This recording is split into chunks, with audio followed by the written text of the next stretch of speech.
Thank you so much, Alicia. My name is Elena Roberts, and I am a program attorney with the Stalking Resource Center. We are a program of the National Center for Victims of Crime, and we are funded by DOJ's Office on Violence Against Women. And we are your technical assistance and training providers. If you are working with a victim, if you are working on a case, if you are uncertain about some of the behaviors that you're seeing and hearing, we are your go-to people for all things stalking related. So after this webinar, if you have questions or you need that technical assistance or you'd like to have us come to your area and do a training, please reach out to me at eroberts@ncvc.org. Thanks, Elena, and hi, everybody. My name is Ann Turner. I am the Elder Victim Services and Advocacy Coordinator with the National Clearinghouse on Abuse in Later Life, also known as NCAL. We provide information and training and resources on abuse in later life on a national basis, and also our technical assistance provider for the Office on Violence Against Women with the Abuse in Later Life Grant Program. So welcome, everybody. We're very excited to have you here today. As you know, January is National Stalking Awareness Month.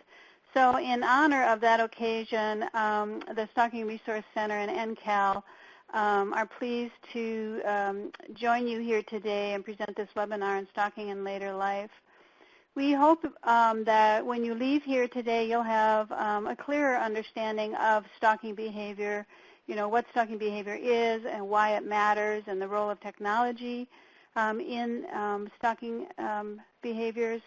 And also, we really want to focus a little bit and look at the context of stalking in cases of elder abuse or with older victims, especially in how it connects with domestic and sexual violence.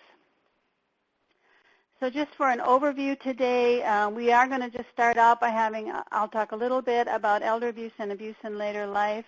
And then we're going to spend some time just kind of defining stalking, looking at how often it's happening, how does it happen, how is it connected to other crimes, what's the impact on victims. So we'll be spending some time just looking at all of that, and we'll end the day by hopefully identifying some resources where you can go to get more information.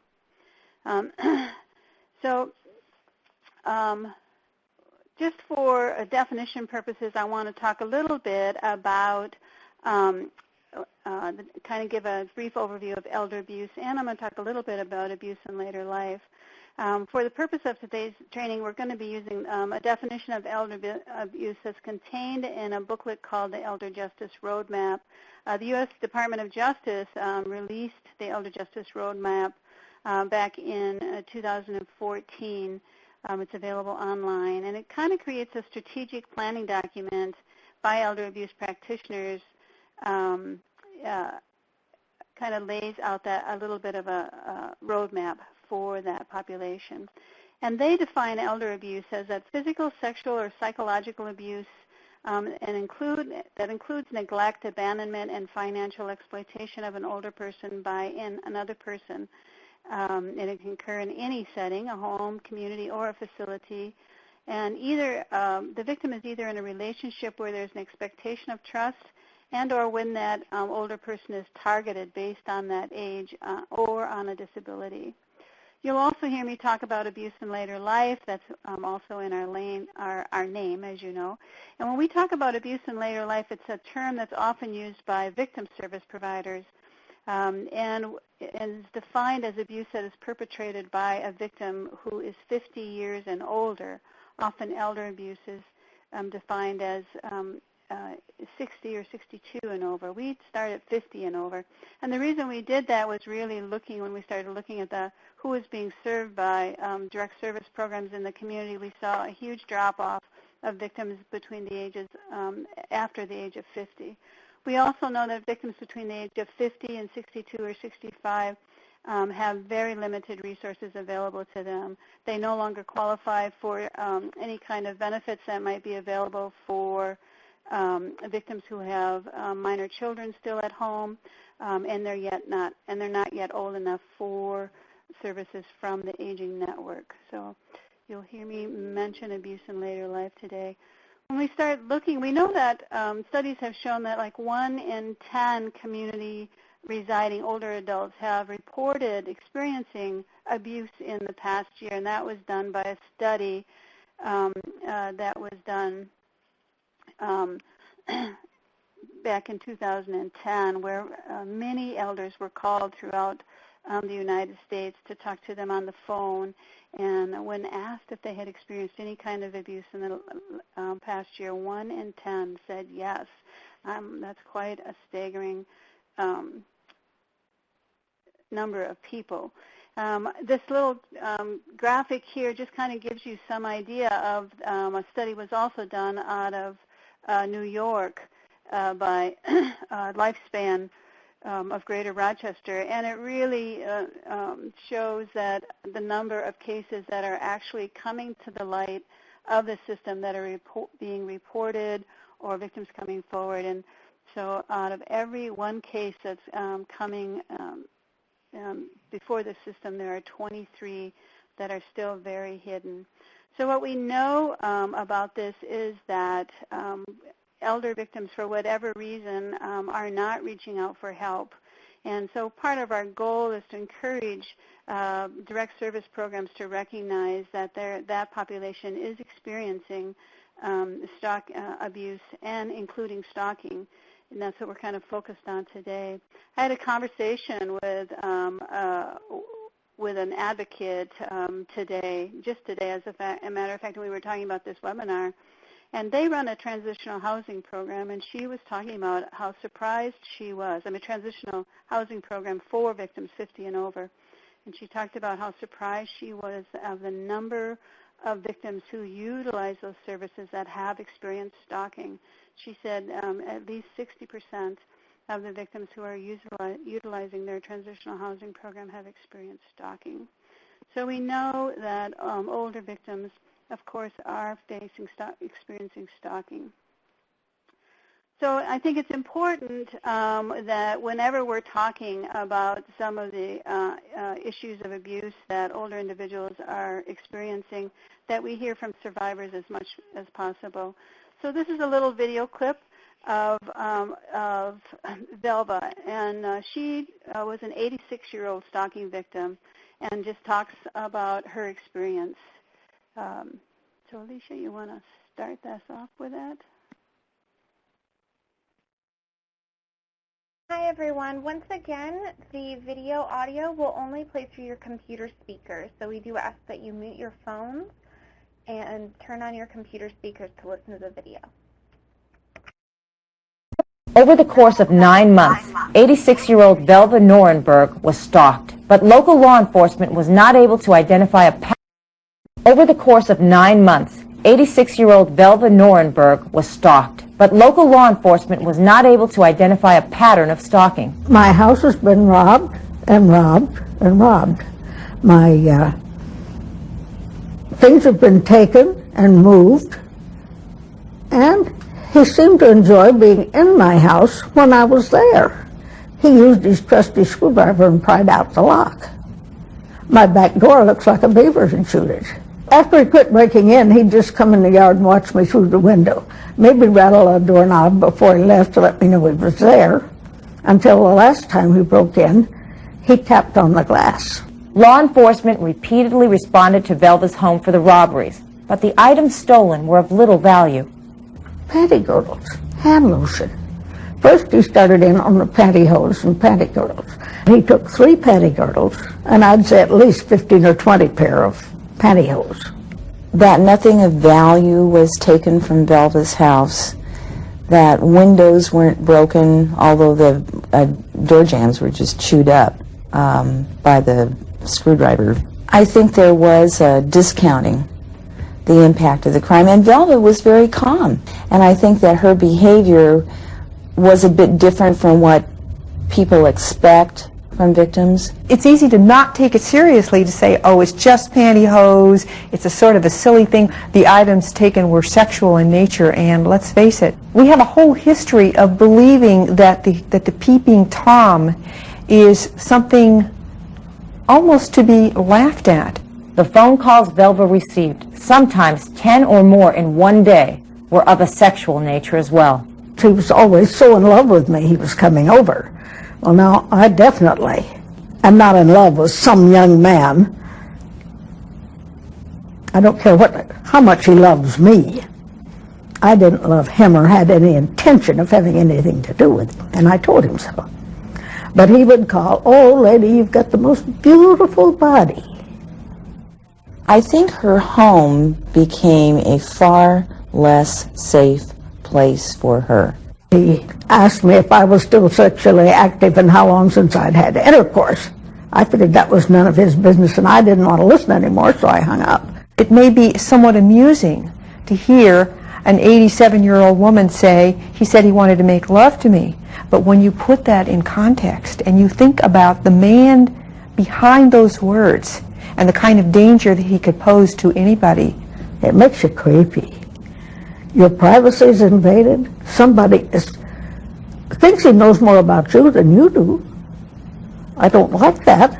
This defendant in 1983 had been convicted for assault with intent to rape with an elderly person in the same area.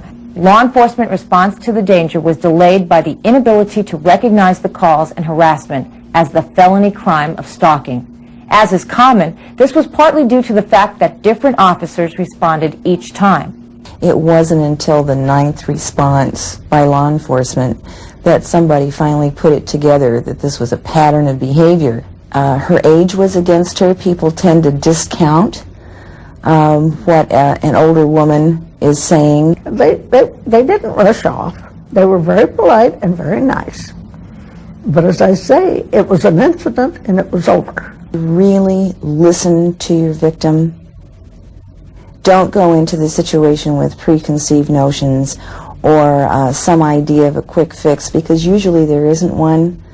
But your role as a law enforcement officer is so crucial in dealing with this problem. I got a feeling that they really were trying to help me, but they helped me through the incident, but there was no follow-through. After several times, I even wrote a report and mailed it to the police department saying how many times I'd been entered, what had been taken.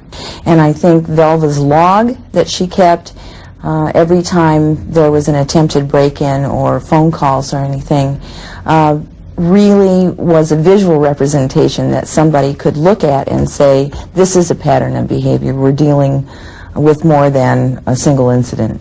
A young police officer handed me his card, and then he said, "I think this should be turned over to some special division for investigation." Although no one knew the stalker's identity, the police investigator tracked down a suspect who had been convicted of similar crimes in the past.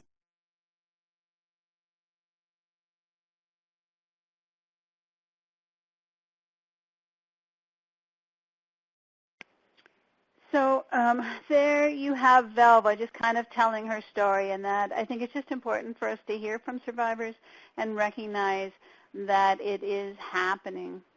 So as we start moving into really looking a little deeper at stalking, we wanted to just start out with a poll and ask for if you would answer this question. And so as far as you know, how many of you have worked with an elder adult who's experiencing stalking? We're talking about victims 50 and over. So if you want to just answer that. And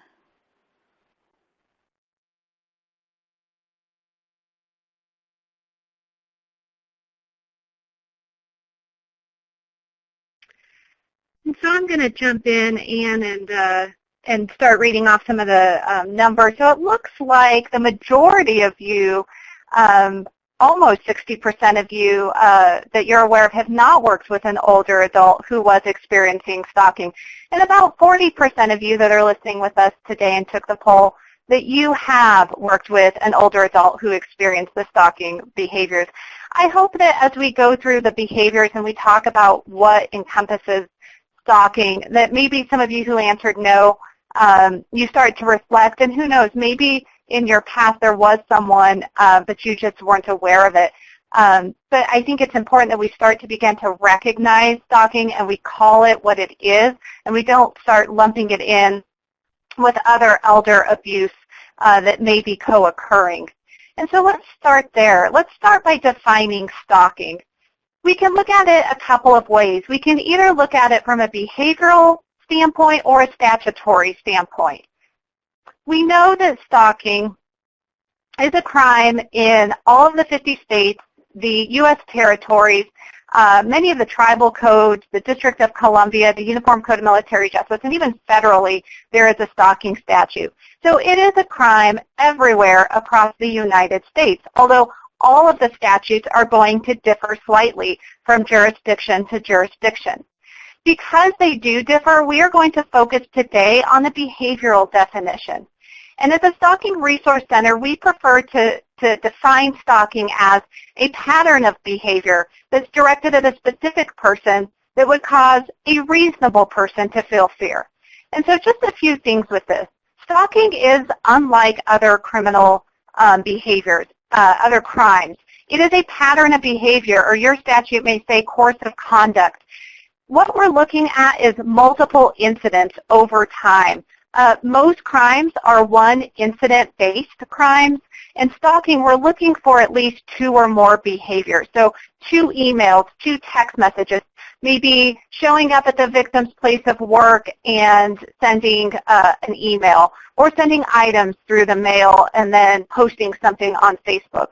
And you may be thinking, well, 2 or more, that doesn't sound like many behaviors for someone to just come forward and want to, pursue a stalking charge. The reality is that by the time a victim comes forward, whether it's to a victim advocate, friends or family, or for sure for law enforcement, we'll see that statistic in a little bit, the stalking behavior has been well established, and all victim-initiated measures to try to stop that behavior have most likely failed. So it's not going to be a situation normally where you're having only 2 behaviors. But it's directed at a specific person. That's going to be your victim. A lot of statutes include third parties, so family members, significant others, and it would cause a reasonable person to feel fear. We prefer to use a reasonable person standard rather than actual fear because we're asking the judge or the jury to put themselves in the victim's shoes. And if they were in that victim's shoes under those same circumstances, would they also feel the level of fear that that victim is experiencing? And so this is the definition that we will be working off of as we go through today's webinar. What we know is that context is critical in these cases. You have to think of stalking as a puzzle, and we're trying to put the pieces of the puzzle together. And so you have all these separate incidents that are occurring. Some are criminal and some are not. And it's just up to us to be able to put these pieces together and to see the larger picture. What we know is that when we look at the context, we do start to see the bigger picture. We start to see that pattern of behavior, that course of conduct. Why context is critical is because something may be frightening for the victim, but not necessarily to you. And even if, say, we are all scared of the same thing, let's take, for instance, maybe spiders. Maybe we're all scared of spiders, but we don't experience that fear at the same level. And so while we look at a situation and say, well, there's nothing really that scary about receiving a letter in the mail or receiving a dozen roses at work, we have to put that into context. What is it about that behavior that's causing this victim so much fear? We know that stalking behaviors often have specific meaning that is only understood between the offender and the victim. So there might be a specific song, there might be a specific little smiley face that's put on a sticky note, it could be a look. You know, there oftentimes are meanings between the stalker and the victim that are only understood and realized between these 2 parties and not by outsiders or third parties that may be watching. And we know that stalking criminalizes otherwise non-criminal behaviors. As I mentioned earlier, we are talking about things like emails and text messages and Facebook posts. And those aren't criminal, in and of themselves. And so it makes it very difficult to identify the stalking for what it is. Before we move on, I want to take a quick poll with all of you, and I want to see if you can come up with the number of people that you think are stalked in 1 year in the United States. 1 year alone, how many people are stalked in the United States? Do you think it is 1.2 million, 3.4 million, 5.5 million, or 7.5 million? I'll give you just a second to answer that.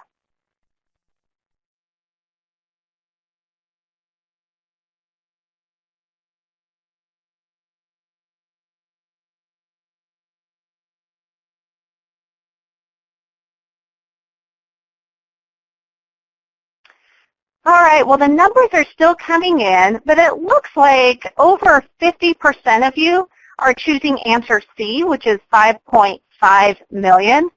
Coming in second at just over 25%, 26% of you feel that it is 7.5 million. And the other numbers are quite a bit lower than that. All right, well, let's close the poll and see what the answer actually is. When we look at the research, we see that 7.5 million people are stalked in 1 year in the United States. Well, how do we know that? There is an ongoing survey that is done by the Centers for Disease Control. It is a random sample telephone survey. And it's done every year. It's ongoing. The results you're looking at now are from 2011, so there's a little bit of a lag time from when the survey is done and when it actually gets reported. And what they found is that 4% of women and 2% of men will be stalked in 1 year. And so if you wanted to do this for your own communities, you basically take your population. You take 4% of your female population and your 2% and 2% of your male population. And that will give you the statistical number of how many stalking cases you should be seeing either in your state or in your own communities. A couple of things to note with this study. It comes out in the NISTIS. It's called the National Intimate Partners and Sexual Violence Survey. You can Google this. If you're not familiar with it, please do so. You can read this online. They research domestic violence, sexual assault, and stalking. So please go ahead and look that up if you're not familiar. Two things with the study, though, regarding stalking and the 7.5 million. Number one, they used a conservative definition of stalking. Of fear. They used a definition where it asked people if that behavior made them feel very fearful. If you think back a couple of slides to when we were talking about the definition, I didn't say there was a pattern of behavior directed at a specific person that would cause a reasonable person to feel very fearful. I just said that would cause a reasonable person to feel fear. And so by using that conservative definition of very fearful, we are eliminating potentially some of the victims. And so that number is likely to increase if we just ask if they felt any level of fear. Secondly, they only interviewed people over the age of 18. And let me just ask you to think to yourself, do you think stalking begins potentially prior to the age of 18? Absolutely. Middle school, high school, this can begin at a very young age. And so again, this number is likely to increase if we take those things into consideration. When we look at the age of stalking victims, the age group that experiences the highest rates of stalking are those 18 to 24. But that's not to say that stalking can't extend over the course of the lifetime. And in fact, when we look at the study that was done here, we see that those that are between 50 and 64, that 10% of that population will experience stalking, and that those 65 or older, that 4% will experience stalking. So again, this is not something that is just limited to a young age group. It really can extend over the course of the lifetime, and it does impact older adults. Interesting to note, when we look at the research, and there's not a lot actually of research that's out there regarding older stalkers, older victims. It's mostly done with that 18 to 24-year-old range, or even older than that. But once we start getting into older life, the research kind of falls short. The research that we're looking at now shows that unlike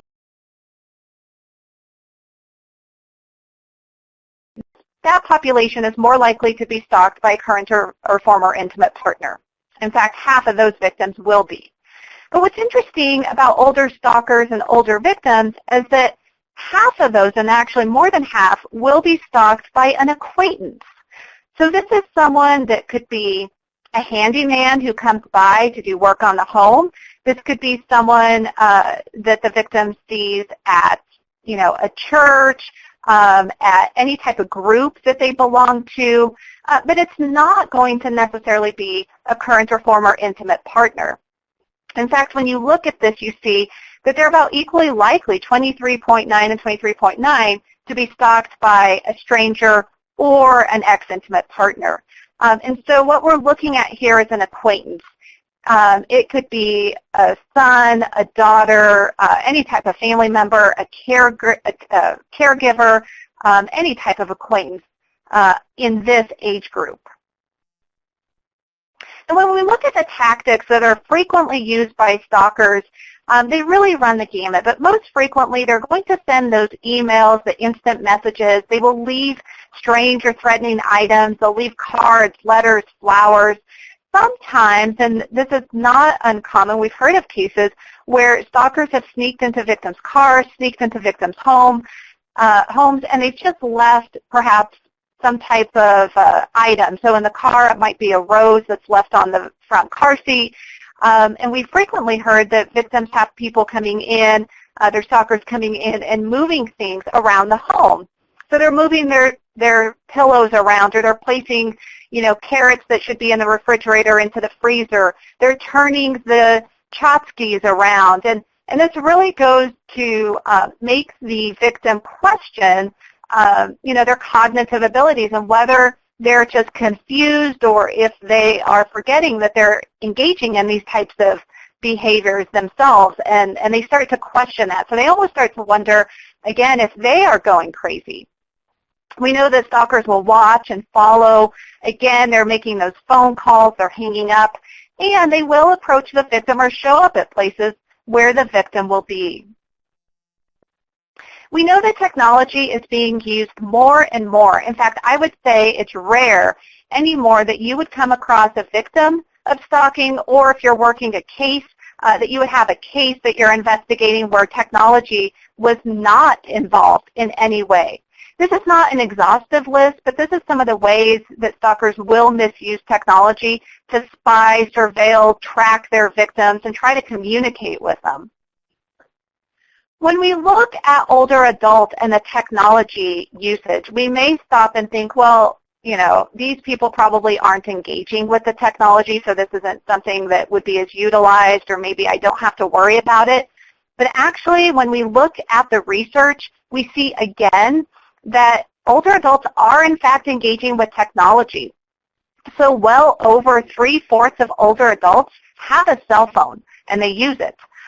And we see that almost 60% of older adults will go online.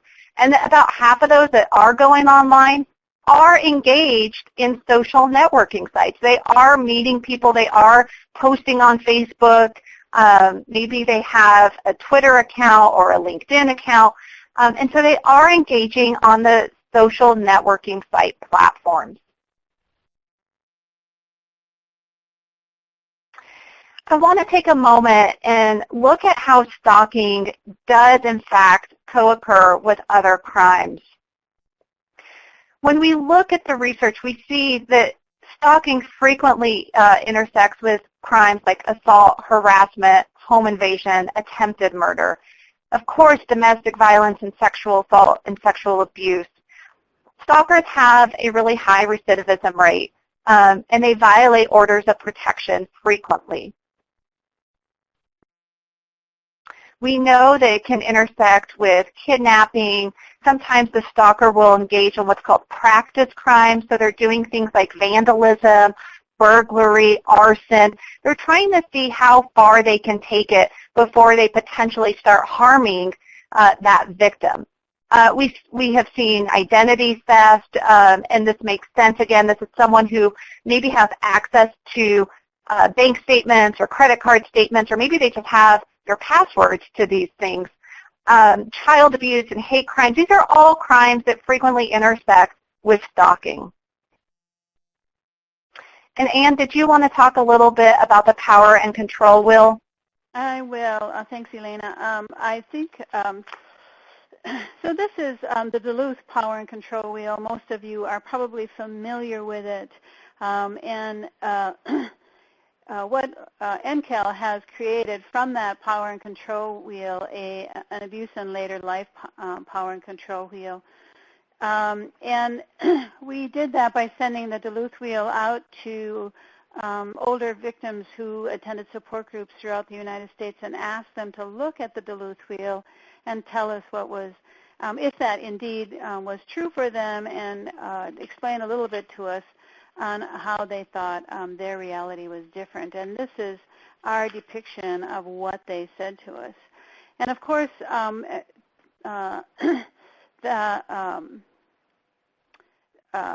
stalking behavior, stalkers often use some of these tactics to manipulate not only the victim themselves, but also the systems that may come in contact with victims. Clearly, threatening behavior that is part of stalking that's on this wheel would be included in that. As Elena had pointed out, and Velva experienced in her stalking experience, that kind of following, that kind of behavior creates this uneasiness and fear for an individual.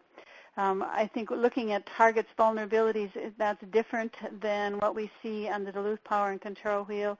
And that might be a situation where a stalker could use that against the victim because, if I have any kind of physical or mobility issues, it may be harder for me to move or for me to get away or to flee. Or the stalker may count on the fact that nobody is going to believe an older victim just because we have a tendency as a society to believe that older victims are becoming senile or have dementia or are too confused to really know what's going on.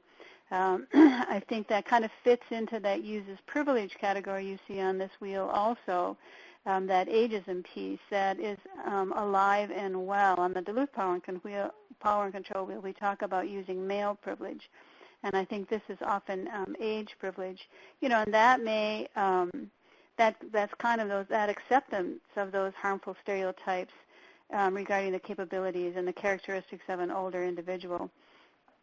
And so that can add those additional barriers for victims to reach out and talk to somebody in a situation where the stalker may be an adult child or a caregiver or that situation, and that victim is, for example, may go to the doctor and need transportation to get to the doctor, and that caregiver or adult child goes into that appointment with them, and the doctor talks to that caregiver or that adult child instead of talking to the older victim themselves.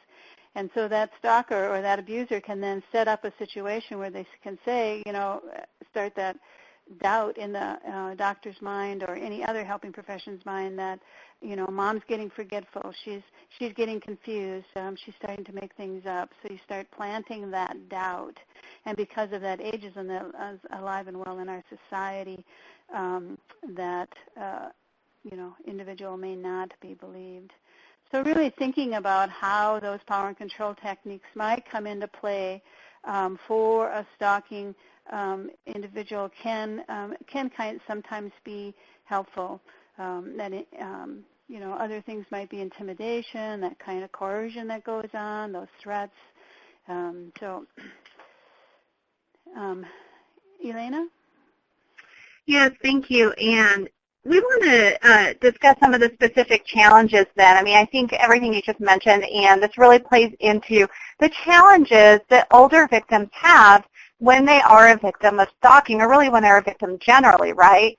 And you touched on ageism, and where it's our societal acceptance of harmful stereotypes regarding the capabilities and characteristics of older adults. And so there is this assumption on society's part, right, that older adults just inherently are going to be suffering from some type of Alzheimer's, dementia, or other type of cognitive illness. And so they must be confused. They don't understand what's going on.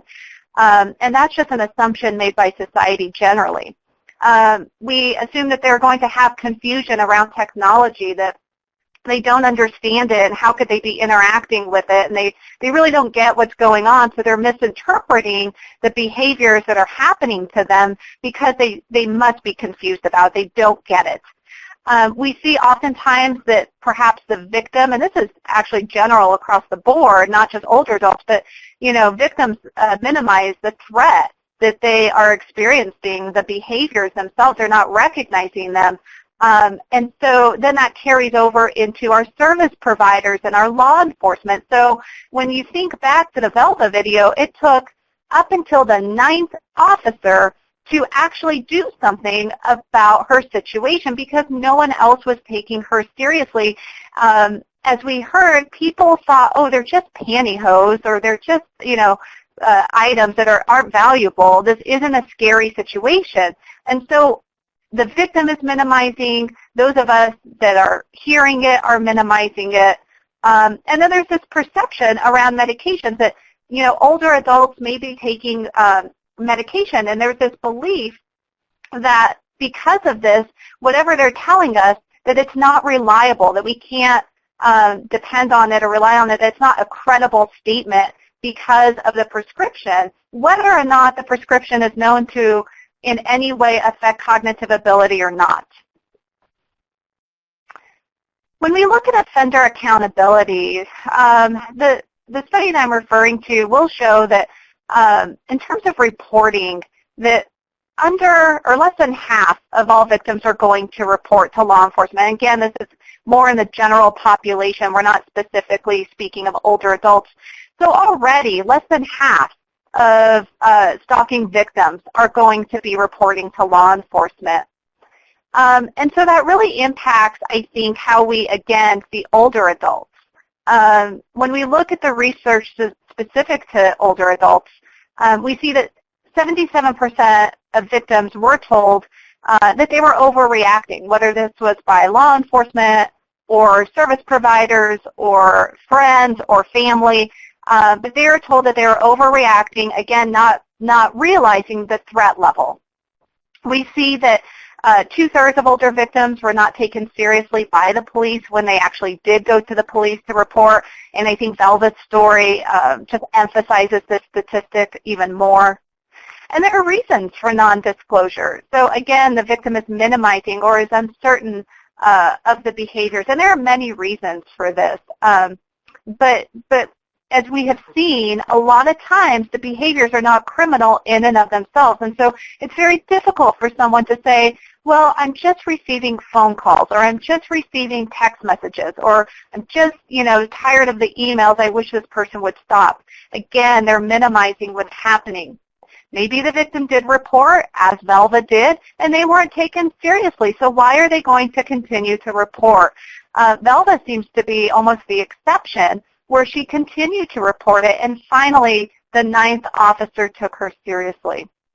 And we know that older adults can oftentimes be isolated. They're isolated from friends, maybe family. They're isolated from services of domestic violence, sexual assault, stalking. They're just isolated generally. Maybe they can't reach out or drive themselves to these services.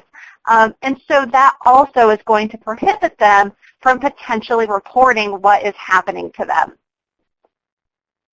Other reasons include a fear of loss of independence. So we know that for many older adults, maintaining that independence is so important. It's critical for them to do that. And so they feel like if they report what is happening, again, they're going to sound crazy, they won't be taken seriously, and people could start coming in and taking away that independence that they really, really want to hold on to. Again, if the offender is a family member, an intimate partner, or caretaker, this makes it extremely difficult for this older adult to report to anybody. If that is their one interaction, and this is the person that they rely on for support, to help them, to come in, maybe daily, weekly, to help them do things, it makes it extremely difficult for them to decide that they are in fact going to report, if they can make it to someone where they can safely report. And again, go ahead, Anne. Just to add to that a little bit, if the offender is an adult child or a grandchild, that may even lessen the likelihood that an older individual is going to report that to the criminal justice system, just because they do not want their child or grandchild to go to jail or to be held accountable by that system. Right, you're right. Excellent point. And again, this lack of understanding for the technology. So older adults, while they're interacting with technology, as we saw based on the numbers, they may not fully understand the level at which these technologies can operate. So they might not be aware that there could be spyware downloaded on their cell phones or onto their computer, that their webcams can be automatically turned on and the speakers turned on. They may not be aware that someone is tracking them through their social networking sites or through GPS on their cell phone. So again, just even though they're interacting with the technology, maybe not fully aware of the extent to which a technology can be used. When we look at victims of stalking, we see that victims frequently are going to seek help from friends or family. That's going to be their first basically stop, their first place that they will reach out to. They may talk to a boss or an employer, an attorney, but most often they are going to be seeking help from friends or family. What's interesting is when we look at older adults, we see that they are least likely to be aided by family and friends when they do go and talk to them about what's happening, and they're less likely themselves to access sources of support. So even if they know there is support out there, they're less likely to go ahead and take advantage of those systems. The impact of stalking really runs the gamut. It can be anything from loss of appetite to, overeating. It's depression. It's anything from sleep disturbances, decreased ability to concentrate, the minimization, the guilt and the shame or embarrassment that this is happening to them. And again, that plays into why they may not want to report what is happening. When we look at the research, we see that nearly half of all stalking victims fear not knowing what would happen the next. That is their number one fear. They don't know where their stalker is going to be. They don't know if this person is going to show up at their house, show up at their work, if they're going to send them something in the mail. They just have no idea what lies ahead when they start their day. And so then this slide just kind of talks a little bit about why we want to how we all recognize that stalking in later life is important and why it matters. We know that elder abuse, neglect, and exploitation, including stalking behaviors, profoundly impact an older individual's health and their peace of mind and ultimately their mortality. So in this 1998 study that was published by the Journal of American Medical Association, showing that elder abuse victims were 3 times more likely to die prematurely than non-abused older adults. So that's a startling statistic. So really recognizing the importance of responding to this issue and doing some education and outreach around the issue of stalking in later life. And so what are the implications for not recognizing the stalking behaviors that are going on? Are we recognizing it? Are we acknowledging that older adults can in fact be victims of stalking, or are we lumping it in with elder abuse? It is so important that we realize that stalking in older adults is real and that we call it what it is. There are a few advantages to doing this. We know that stalking frequently is co-occurring with other crimes, sexual assault, physical abuse, identity theft. And so it's important that we start to see and kind of separate out the stalking behaviors. Those victims are then experiencing two separate crimes. And because stalking is a crime across the United States, we can start to put that pattern of behavior, course of conduct together, and potentially file charges, criminal charges against this person. If we start to recognize the stalking behaviors, we might be able to get this victim the services and the help that they need. Not only the support, but maybe the threat assessment and the safety planning to keep this victim safe. A lot of services that are out there are specific to domestic violence, sexual assault, and stalking victims. So if we can start to show that pattern of behavior, this person is then eligible for services. And again, doing that threat assessment and that safety planning is critical. And so this is why when stalking is co-occurring with other forms of elder abuse that we need to recognize it and provide the necessary services, keep those victims safe, and so we can do them the service of helping them. And so I would just leave you with that. We don't want to necessarily just lump it in with elder abuse. We want to start to separate this out as a separate crime. Some key training points that we hope you take away today is that stalking is a specific crime that occurs within the context of elder abuse.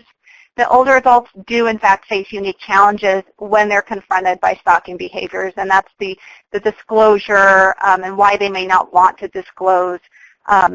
Elder justice professionals should know the signs of stalking, name the behaviors when they see them, and stop stalking by providing an effective system-wide response to stalking and later in life. And so again, it's not just, that we're relying on the victims to be able to recognize that this is happening to them, but we have to get rid of that ageism that exists, and we have to start recognizing it as criminal justice professionals and other professionals out in the field that are working with these victims. We want to leave you with just a few resources briefly, and then hopefully we'll have some time for questions. At the Stalking Resource Center, we have what we have developed on starting a support group for victims of stalking. You can go online and download this yourself. Please go to ncvc.org/SRC, or you can always just email me, and I can send you a PDF of this, or we can email or send you the full document. As you know, we provide training and technical assistance on our website. We have other webinars if you'd like to know more about stalking, fact sheets, other videos, Stalking Awareness Month materials. I know it's the 27th, but we're still in Stalking Awareness Month. So please visit our website and take advantage of what we have up there. And Intel also has lots of information on our website. We provide technical assistance and consultation on abuse in later life and training. So please go visit our website and see what you might be able to find useful there. And don't hesitate to give us a call if you have questions or want to talk to somebody about abuse in later life. I wanted to touch base on the grant program that the Office on Violence Against Women has regarding abuse in later life. NCAL is the technical assistance provider on that grant. It's a small grant, so only 8 to 9 communities are funded a year, and the grants last for up to 3 years and can be up to $400,000. The goal of the grant is to provide training and cross-training in communities on the issue of abuse in later life and elder abuse, creating a community-coordinated response team that really looks at how your community is responding to the issue and working on some systems change there. And there's a small amount of money in there for developing victim services. This is a map that just kind of shows you where programs have been funded throughout the United States. And there's more information on our website. You can find the grantees in our National Resource Directory who have been funded over the years for the Abuse in Later Life grant. So from there, I think we were going to open it up just for questions. Were we not, Elena, to Does anybody to answer any questions that folks had? Yeah, Alicia, have you been monitoring by chance any of the questions that might have been coming in, or if you haven't sent in questions, you can go ahead and do so now. Hi, Elena. There's a couple of questions I put over in the presenter chat for you.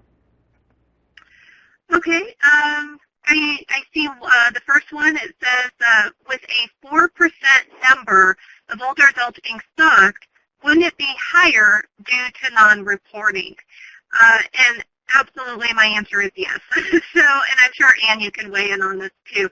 As I have said, there is a dearth of information, unfortunately, when it comes to older adults in general, but then stalking in older adults. And so, yes, I think when you consider the non-reporting, that number certainly would go higher if older adults were not only able to, but then decided ultimately to, and then finally were taken seriously when they did.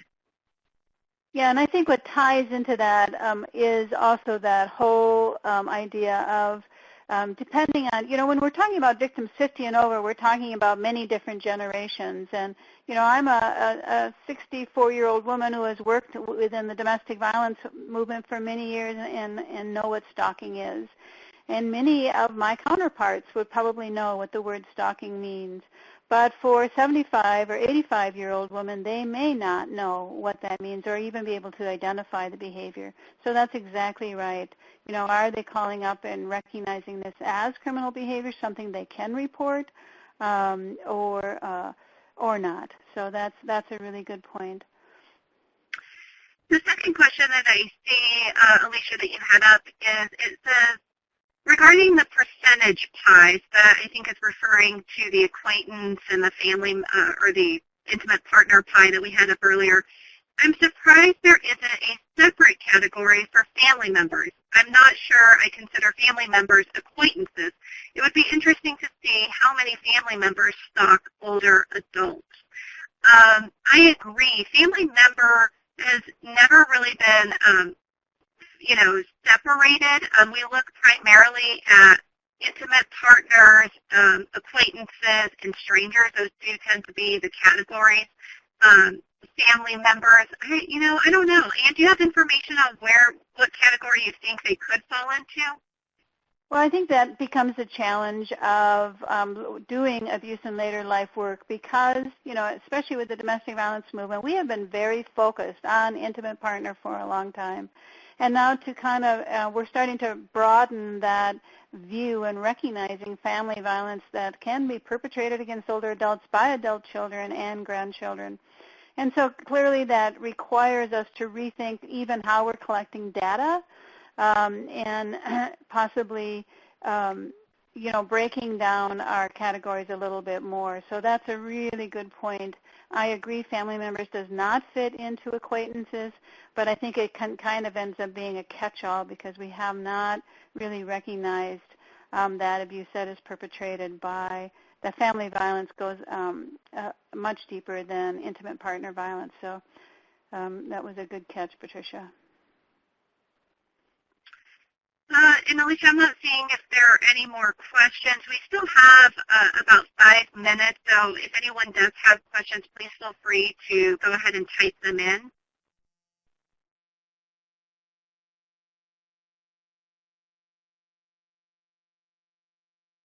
I saw Jennifer is asking how much do you work with law enforcement. I believe that I would be able to serve more elderly more efficiently if this wasn't taken so lightly.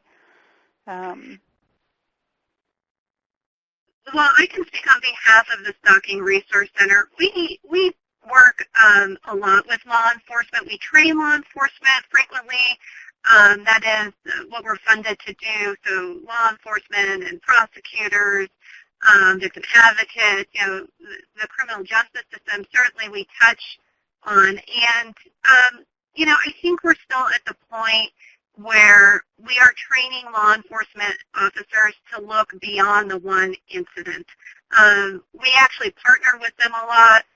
Some of them co-train with us occasionally. So there are many good officers out there who recognize the behaviors for what they are. They get it. But it is an ongoing educational process. And we do, in fact, go frequently to train law enforcement departments specifically, and we frequently have law enforcement officers in our trainings. But I agree, if victim advocates and law enforcement officers can start to collaborate and work together, we could be that much stronger in helping victims. And the part of the Office on Violence Against Women, Abuse and Later Life grant that I mentioned earlier is very focused on training law enforcement on the issue of elder abuse in your local communities. So it's putting together a training team for your communities to do a curriculum that OVW provides to communities to use. And part of that curriculum does include stalking in later life.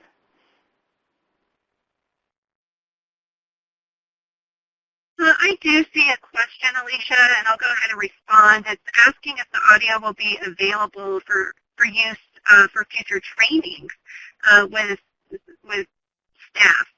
And the answer to that is yes.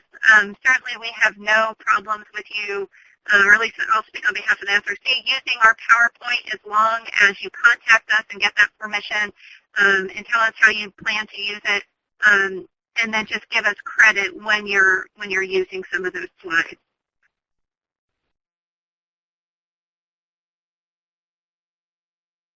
Yes, and just to add on to that, I will be providing the presenters today a recording of the webinar, and with their permission, I can make it available to the participants, or you can get it directly from them, of course.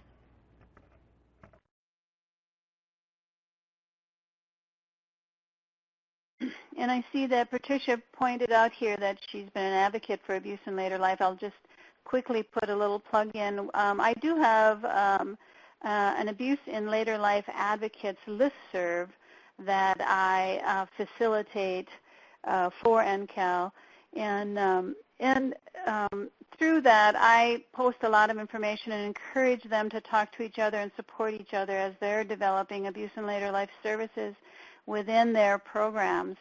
So if people are interested in being on that listserv, they can contact me at the email address that's included in that slide you're looking at right now, aturner@ncal.us. So thanks, everybody, for your attention today, and let us know if we can be of any future assistance.